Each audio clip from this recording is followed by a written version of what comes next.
ওরা আমায় এভাবে মারলো কেন মা? মা, আমি তো যেমন ডিউটিতে যাই সেরকমই ডিউটিতে গিয়েছিলাম, কিন্তু আমি তো জানতাম না যে আজ হবে আমার শেষ দিন। আমি তো আমার জুনিয়রদের সাথে একসাথে কত গল্প করতে করতে খাবার খেয়েছিলাম। জানো মা, অনলাইন থেকে অর্ডার করে খাবার আনিয়েছিলাম, আমার প্রিয় খাবারটা, ওটা আজ খেয়েছিলাম। তখনও যদি একটু বুঝতে পারতাম এটা শেষ খাওয়া, এটা শেষ গল্প। ডিউটি বাদে আমি যখন ক্লান্ত হয়ে গিয়েছিলাম মা, আমার চোখ দুটো ঘুমে বন্ধ হয়ে যাচ্ছিল। একটু শরীরে ক্লান্ত মেটাতে গিয়েছিলাম। তখনও যদি বুঝতাম মা সারা জীবনের মতো বিশ্রামে চলে যাব। তখন ভোর রাত, আমি ওটিতে একা, তখন ভোরের শীতল বাতাসে আমার একটু ঠান্ডা লাগতে আমি লাল চাদরটা ঢাকা দিয়ে একটু চোখ বন্ধ করেছিলাম শুধু। সেই সময় অপেক্ষা থাকা ওরা আমার সাথে মা, আমি খুব কষ্ট হচ্ছে জানো তো, অনেক অনেকবার আমি বারণ করেছিলাম, চিৎকার করছিলাম, বাঁচাও বাঁচাও, কেউ আছো, আমাকে বাঁচাও, কিন্তু কেউ আমার চিৎকার, আমার আর্তনাদ শুনতে পায়নি। আর ওরা আরো পশুর থেকেও খারাপ ব্যবহার করতে লাগলো, খেলতে লাগলো আমাকে নিয়ে ওরা। আমি ওদের হাত পায়ে পড়লাম, জানো তো, আমি এটাও বললাম যে আমাকে ছেড়ে দাও, দয়া করো, ছেড়ে দাও, আমি কেউকে কিছু বলবো না, আমাকে যেতে দাও, আমাকে যেতে দাও। কিন্তু ওরা আর আমায় তোমার কাছে একবারে যাওয়ার সুযোগটা দিল না, দিল না তোমার কোলে শেষবারের মতো মাথা রাখতে, দিল না শেষবারে তোমার হাসি ভরা মুখটা দেখ, দিল না বাবা স্বপ্ন তার রাজকন্যা বড় ডাক্তার হওয়ার কাহিনীকে সত্য করতে।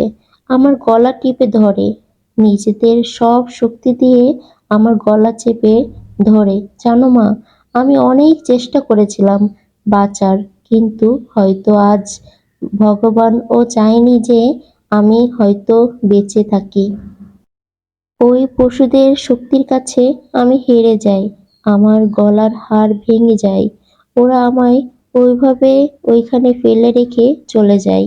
ওই বিচ্ছিরিভাবে সকালে সবাই আসে, কিন্তু এ কি, আমি তো কারোর সঙ্গে কথা বলতেই পারছি না, তোমাকে দেখতে পারছি, তোমায় কত করে ডাকছি, তুমি শুনতে কেন পারছো না মা আমার ডাক? ও মামা, এই তো দেখো, দেখো না মা, ও মামা, এই তো আমি, তুমি কেন কাঁদছো মা? কি হয়েছে তোমার ও মা? দেখো মা, সামনে একটা লাশের দিকে তাকিয়ে হাউমাউ করে কাঁদছো, লাশটা মুখ দেখতে পেয়ে। আহ, ইয়া, এ তো আমি। আমার গা শিউরে উঠল। এ কি, এটা যে আমার নিথর দেহ। সবাই আমার এই মৃত্যুতে শোক, সারা দুনিয়ায় আমার মৃত্যুর ঘটনা জেনে গিয়েছে, কিন্তু আমি আমার নিথর দেহর দিকে তাকিয়ে রইলাম।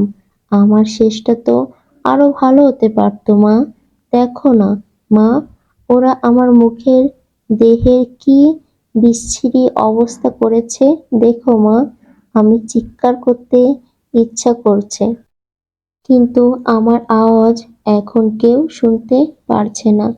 আমি এতগুলো লোকের সামনে চিৎকার করছি, কিন্তু একটা কেউ আমার এই চিৎকার শুনতে পারছে না, কেউ না।